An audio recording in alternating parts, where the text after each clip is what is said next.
Un cordial saludo a las personas que siguen este ciclo de conferencias sobre San Gregorio de Nacianzo, que tiene como finalidad motivar la lectura directa de las obras del autor. Mi nombre es Orlando Solano Pinzón, soy docente de la Facultad de Teología de la Pontificia Universidad Javeriana y tutor del Semillero en Hermenéutica y Padres de la Iglesia. En las conferencias anteriores se ha dado cuenta del perfil del nacianceno y de su capacidad en el arte de la retórica. En esta ocasión, el tema a tratar es el bautismo en Gregorio de Nacianzo, un acercamiento desde las homilías 38, 39 y 40.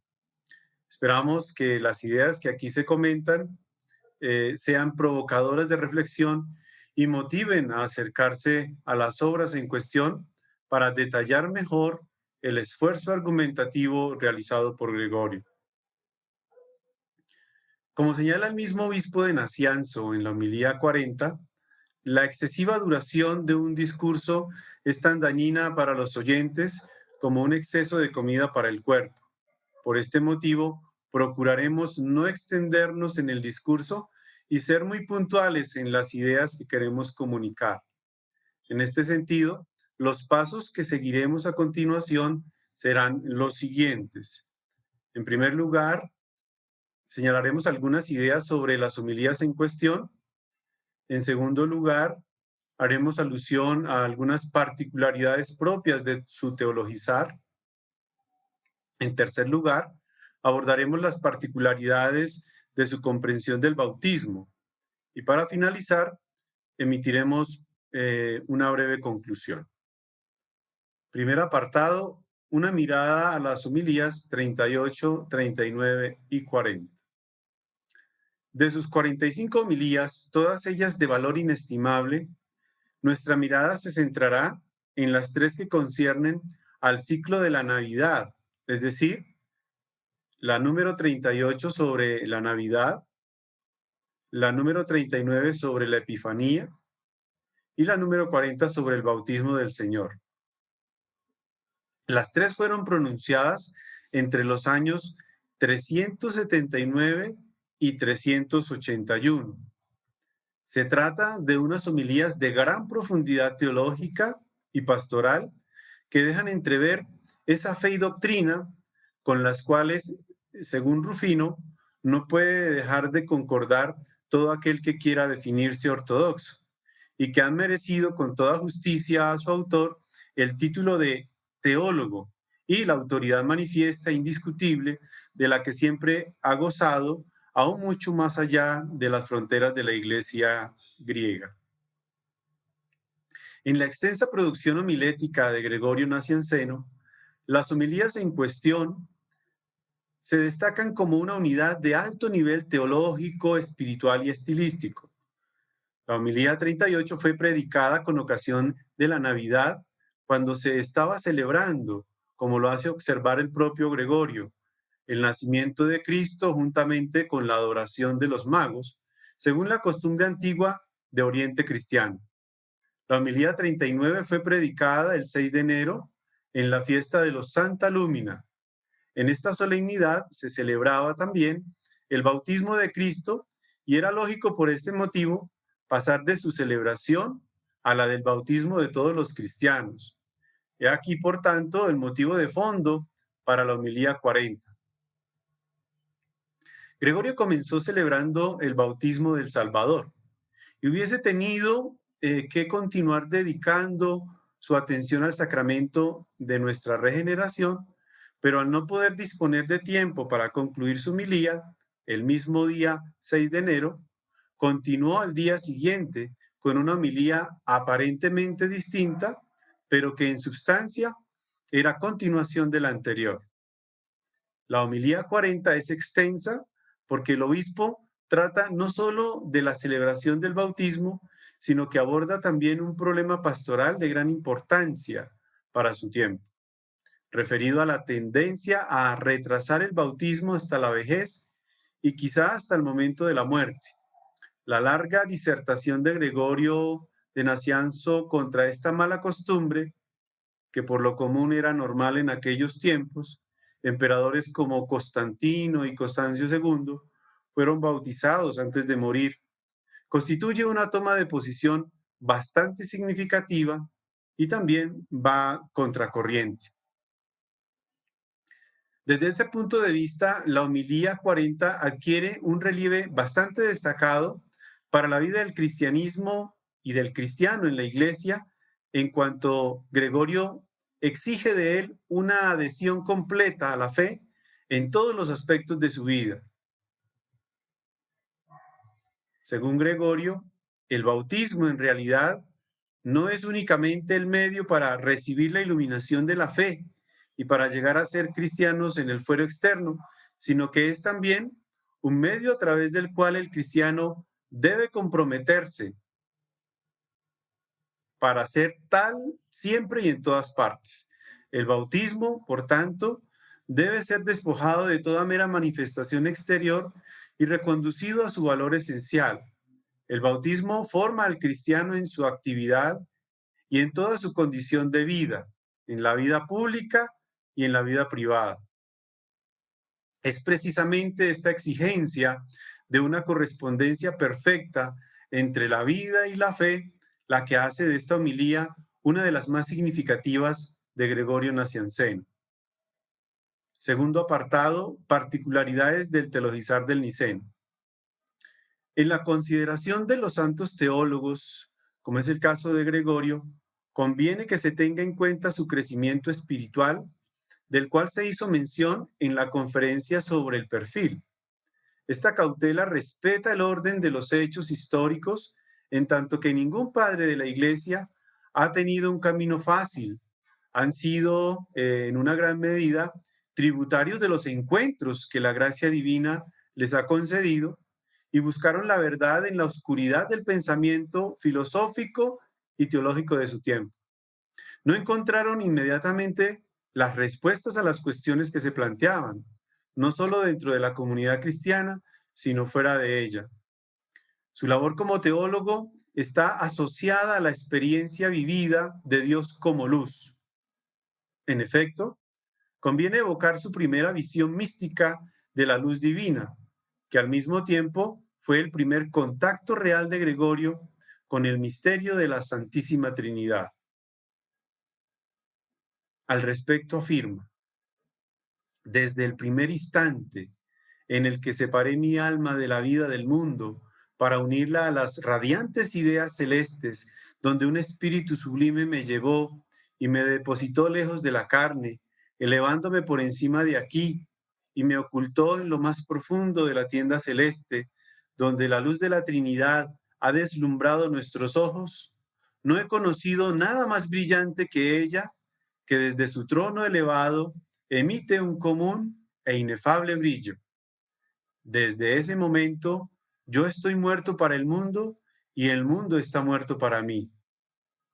Hasta ahí Gregorio.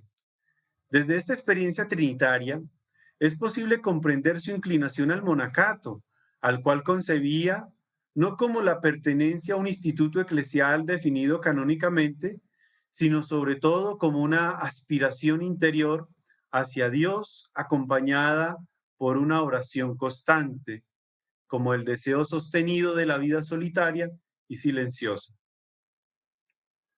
El nacianceno era, por naturaleza, un hombre gentil y un genio que entrenaba a un erudito, pero a lo largo de su vida estuvo involucrado en controversias, disputas y malentendidos en los que su temperamento sensible y esencialmente razonable sufrió mucho, y no solo de sus supuestos enemigos. Él es un ejemplo sobresaliente de aquellos santos cuyas vidas, en lo que respecta a resultados inmediatos, padecen una serie de decepciones y malos éxitos, pero que con el paso del tiempo se consideran cada vez más grandes, tanto en sí mismos como en su trabajo. Ser teólogo era para Gregorio ser el heraldo de Dios. Estimaba que había que adquirir primero por un itinerario netamente contemplativo y que conduce a la luz del conocimiento una competencia real en las cosas divinas. Se puede luego asumir una función teológica, pero sin reducir la teología a una técnica. Gregorio, mediante una continua interacción entre su experiencia personal y el dogma afirmado por la Iglesia, ahonda su conocimiento de Dios para sí y para aquellos de quienes se siente responsable. En su especulación teológica, trata de conciliar la unidad trascendente de Dios con el dato revelado de las tres personas divinas. Se apoya en el desarrollo progresivo de la revelación divina y su teología se aferra a la escritura y la tradición.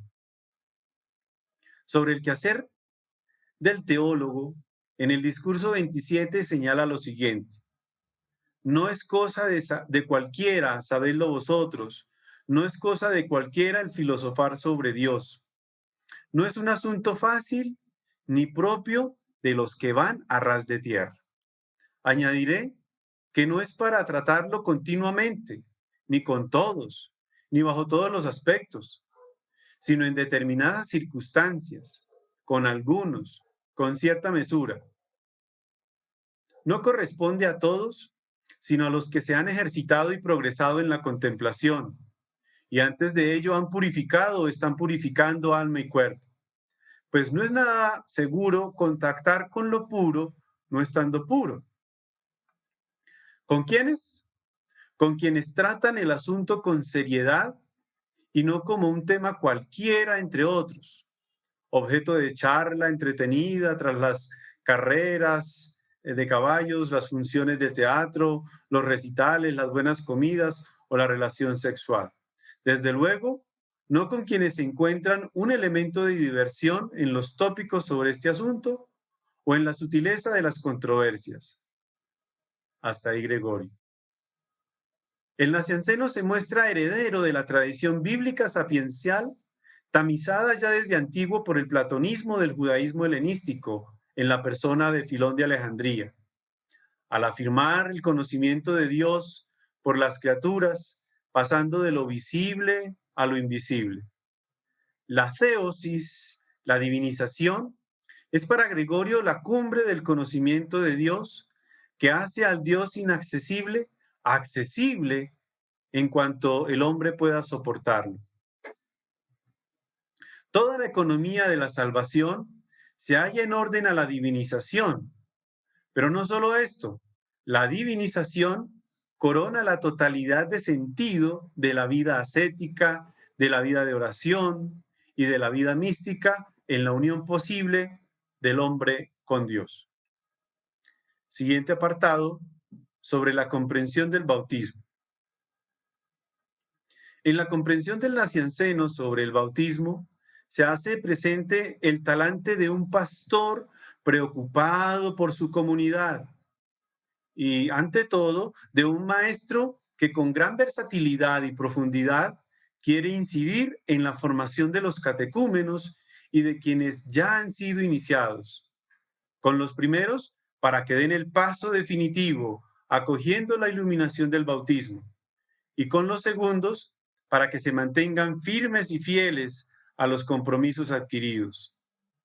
Con las ideas que mencionaremos sobre el bautismo, no pretendemos de ninguna manera agotar la comprensión del autor, sino simplemente provocar el deseo de leer de primera mano sus obras.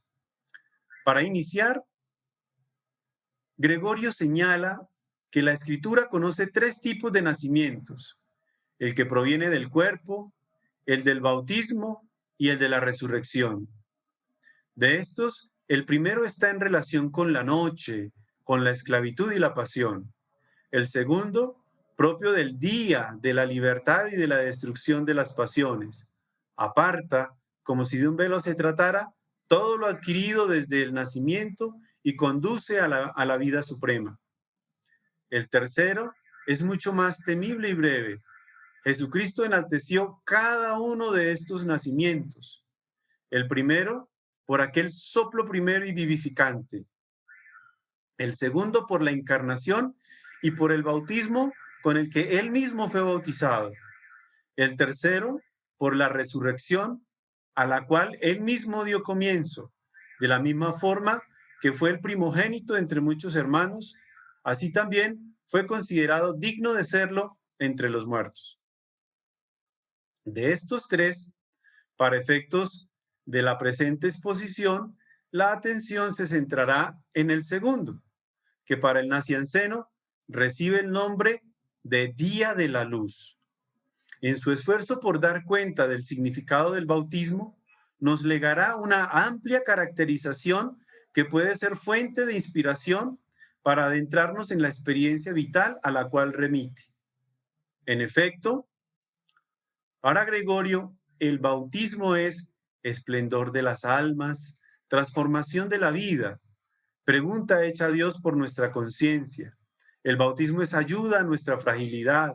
El bautismo es abandono de la carne, compañía del espíritu, unión al logos, restauración de la naturaleza humana, cataclismo del pecado, participación de la luz y destrucción de la tiniebla.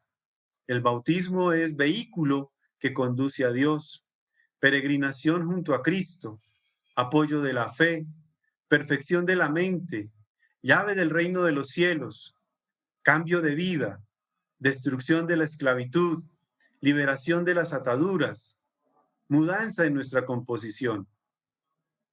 En fin, ¿a qué hacer más enumeraciones? El bautismo es el más bello y el mayor de los dones de Dios. A la manera como determinadas cosas, en atención a la amplitud de su significado y a su importancia, pueden ser llamadas santo entre los santos o cantar de los cantares, así también el bautismo es la más santa entre todas las iluminaciones que existen entre nosotros. Gregorio no se limita a enunciar expresiones que dan cuenta del bautismo, sino que también se esfuerza por develar su significado. Al respecto señala, lo llamamos don, gracia, bautismo, unción, iluminación, vestidura de incorrupción, baño de regeneración, sello, cuanto de precioso hay. Don porque se otorga a quienes nada tenían. Gracia porque se da a los deudores. Bautismo porque el pecado es sumergido en el agua a la par que nosotros. Unción porque es sagrado y real, que tales eran las dignidades que requerían la unción. Iluminación porque es esplendor. Vestidura porque vela nuestra vergüenza. Baño porque purifica. Sello porque significa y conserva el poder. Por él los ciegos se alegran junto a nosotros. Los ángeles lo glorifican porque su esplendor es semejante a ellos e imagen de la felicidad de lo alto. Dentro de las diferentes comprensiones del bautismo, ser reconocido como iluminación reviste mayor fuerza en Gregorio por la vinculación directa con Dios, a quien identifica como la luz suprema, inalcanzable e inefable. No se puede comprender con la mente ni expresarse con palabras. Es la luz que ilumina toda naturaleza racional. Dios es entre las naturalezas inteligentes lo que el sol entre las sensibles. Se nos muestra en proporción a nuestra purificación. Lo amamos en proporción a nuestra contemplación. Lo comprende nuestra mente en la medida en que lo hayamos amado. Él mismo se contempla y se comprende, difundiéndose muy escasamente entre lo que queda fuera de él. Mas cuando hablo de la luz, señala Gregorio, hablo de la que se contempla en el Padre, en el Hijo y en el Espíritu Santo, cuya riqueza consiste en su única naturaleza y en el estallido único de su resplandor. La segunda luz es el ángel, que es emanación o participación de la luz primera. Posee su propia luz por su sumisión y servicio a Dios.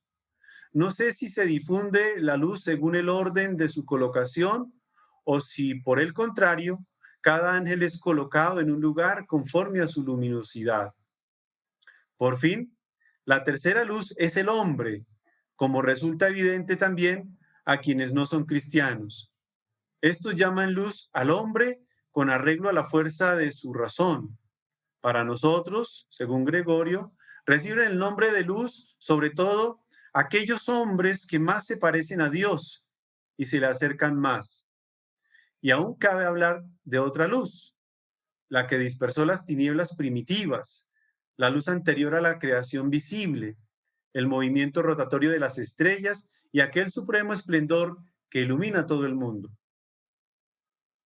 La comprensión del bautismo como iluminación es la clave de interpretación de todas las demás definiciones dadas por el Nacianceno. Entre ellas, la de purificación, que evoca la condición finita, cambiante del ser humano, proclive al pecado y que solo en la medida que entra en comunicación con Dios le es concedida la capacidad de liberarse de aquello que le esclaviza. Al respecto señala el Nacianceno: no cometer pecado es exclusivo de Dios, de la naturaleza primera y sin composición, pues la simplicidad es pacífica y no conoce sediciones ni revueltas. Me atrevería a decir que es conforme también a la naturaleza angélica, o al menos que le conviene, dada su proximidad a Dios. Por el contrario, propio es el pecar de la humana condición y de su composición terrena, pues la composición es el principio de separación. No estimó conveniente el Señor abandonar sin ayuda a lo que Él había creado, ni mirar con desdén cómo corría peligro de apartarse de Él. Así, al igual que nos creó antes de que existiéramos, cuando ya nos había dado la existencia, nos creó con una forma más divina y sublime que la primera. Esto es la fuerza y la gracia que el bautismo trae consigo, no un diluvio como antaño, sino la purificación de nuestro pecado y la completa purgación de las ataduras y mancillas que a causa del mal se nos adhieren. Esta acción purificadora del bautismo, que es obra de la Trinidad, se realiza por medio del Espíritu, cuya acción es interpretada por Gregorio apelando a la metáfora médica. Al respecto afirma: el Espíritu actúa como remedio del primer nacimiento, sustituye lo antiguo por lo nuevo, lo que ahora somos por semejanza con Dios. Revivifica sin necesidad de fuego y reconstruye sin previa destrucción. Para resumirlo en pocas palabras, diremos que la eficacia del bautismo consiste en pactar con Dios una segunda vida, una conducta más recta. Ha de temerse mucho y guardar su alma cada uno con sumo cuidado para evitar que nos comportemos como farsantes de este convenio. Esta experiencia de purificación, además de ser interpretada en clave neumatológica, es también interpretada en clave cristológica, evocando al apóstol Pablo y su invitación a morir en Cristo para resucitar con él. Gregorio lo expresa a manera de invitación: seamos sepultados juntamente con Cristo por medio del bautismo, para que también resucitemos con él, descendamos con él, para que junto a él ascendamos, subamos con él, para que con él seamos glorificados. Estas dos ideas fuerza que desarrolla el Nacianceno como maestro de fe están acompañadas de la mirada del pastor que exhorta a la comunidad para que, comprendiendo, oriente su esfuerzo en función de vivir en consecuencia con ello. Sobre este particular, exclama: seamos luz, que los discípulos oyeron cómo les decía la gran luz: vosotros sois la gran luz del mundo. Seamos luminarias del mundo, llevando en nosotros al logos de vida, la fuerza que a todos vivifica. Apoderémonos de la naturaleza divina, de la más primitiva y pura luz. Vayamos a su esplendor sin que nuestros pies tropiecen en los montes oscuros y enemigos.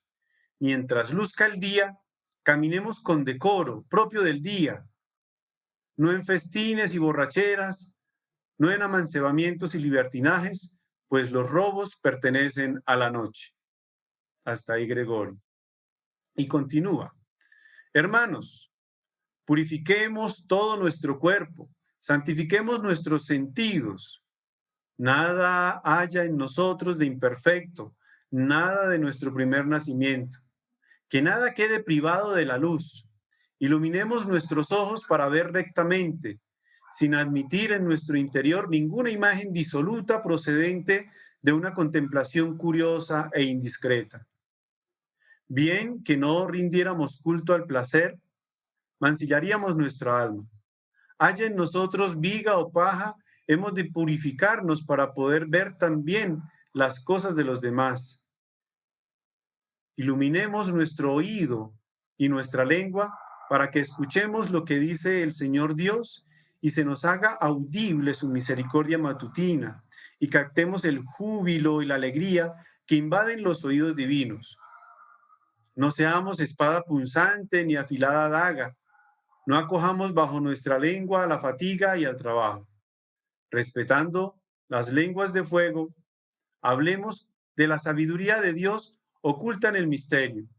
Aspiremos el ungüento que se ha derramado en nosotros para apropiarnos espiritualmente de Él y transformarnos en Él, hasta el punto que de nosotros exhale el mismo perfumado olor.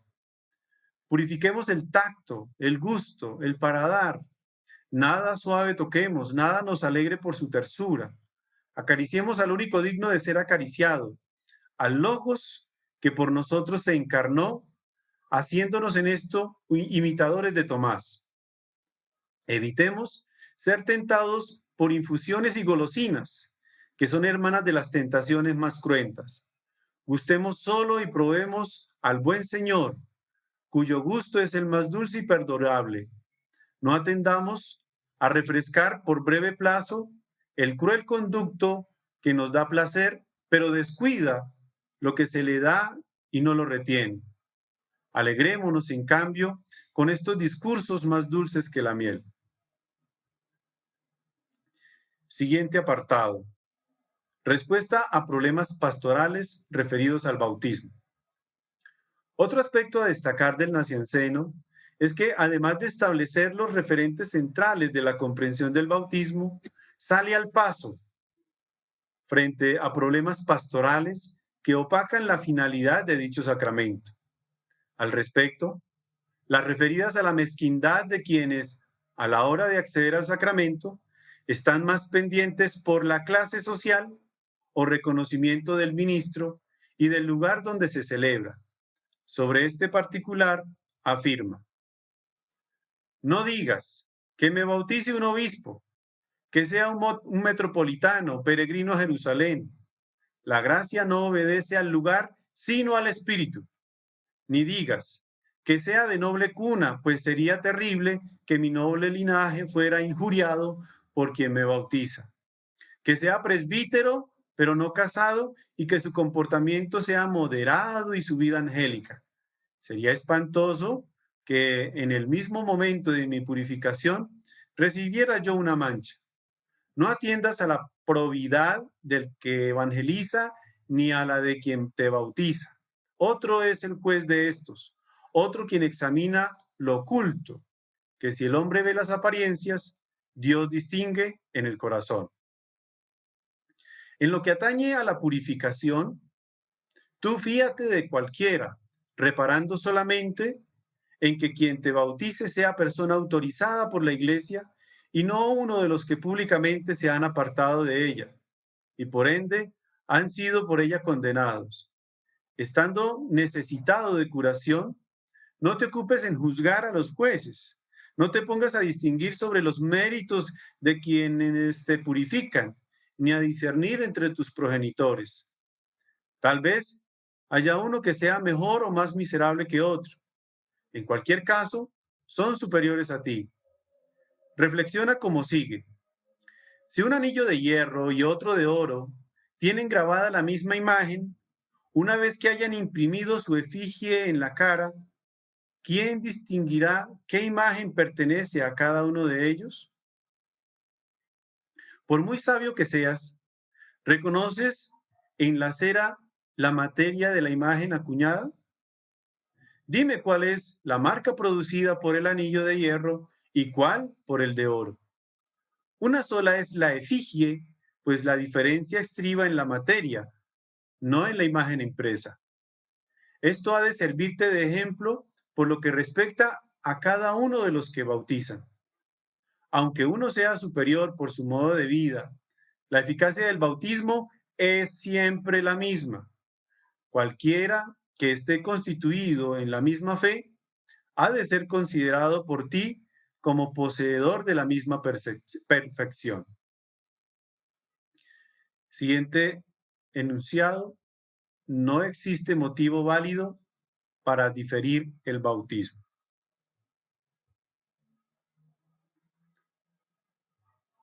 Como se había mencionado líneas arriba, la mayor parte de la homilía 40 está dedicada a abordar un problema pastoral referido a la tendencia a prolongar la celebración del bautismo hasta una edad avanzada o para antes de morir, ya en el lecho de muerte. Frente a este problema, conviene destacar la gran variedad de argumentos usados por el obispo para persuadir a quienes se mantenían en esta lógica o se inclinaban a ella por considerar difícil de asumir el compromiso bautismal. A continuación, evocaremos algunas de las razones emitidas por el obispo de Nacianzo. Hagámonos bautizar para vencer.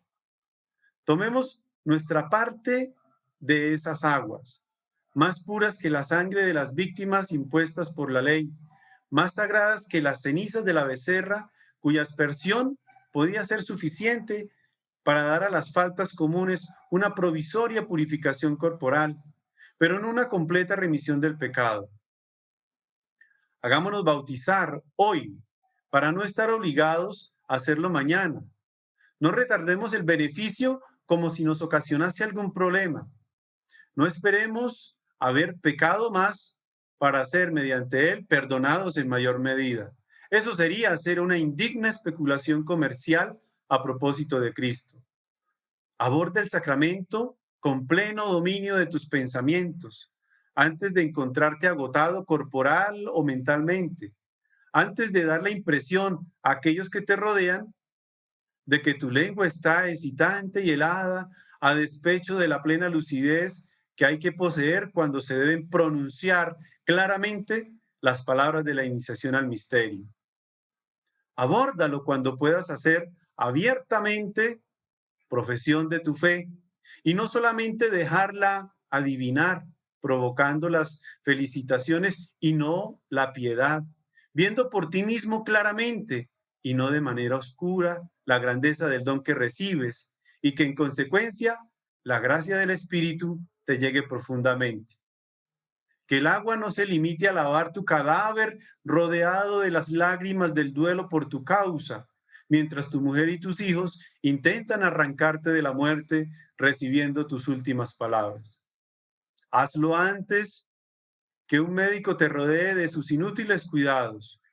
Míralo por adelantado, apreciar tu estado, sacudiendo la cabeza.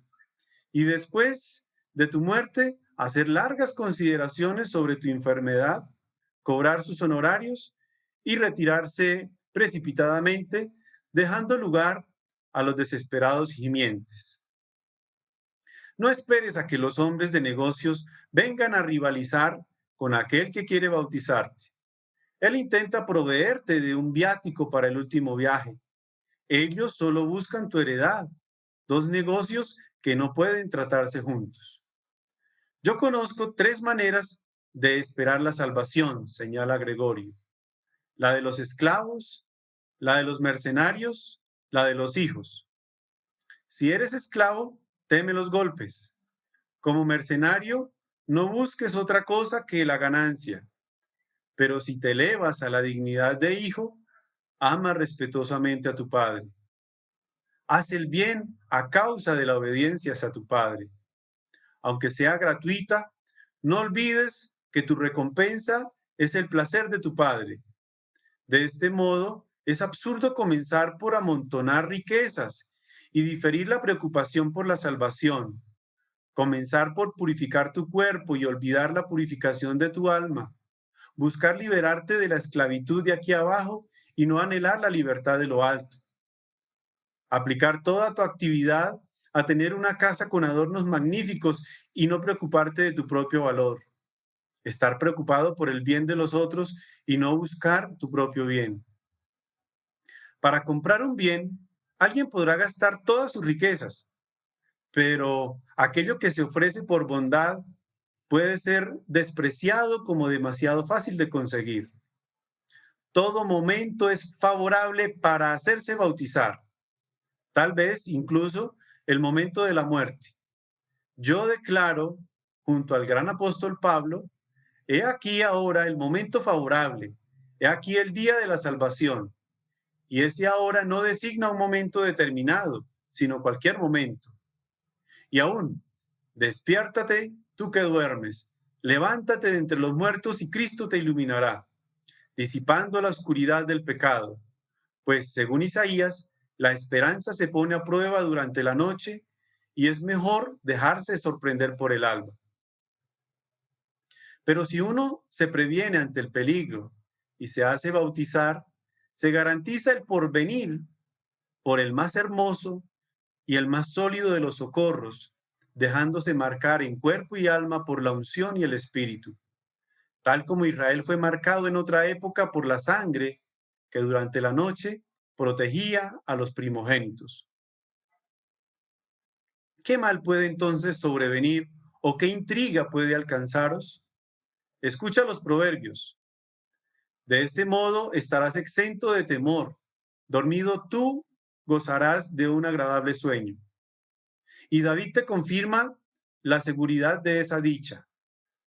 Tú no deberás temer el terror de la noche, ni la maldad, ni el demonio de mediodía. He aquí incluso durante tu vida la mejor garantía de seguridad. Es difícil atacar al rebaño marcado. El que no lleva ninguna señal, por el contrario, resulta presa fácil para los ladrones. Hasta aquí la presentación del tema del bautismo. Quedan muchas ideas por desarrollar, pero la intención de esta conferencia es generar el interés para seguir profundizando, recurriendo a las fuentes directas. Espero que la exposición haya sido de su total agrado. Hasta una próxima oportunidad.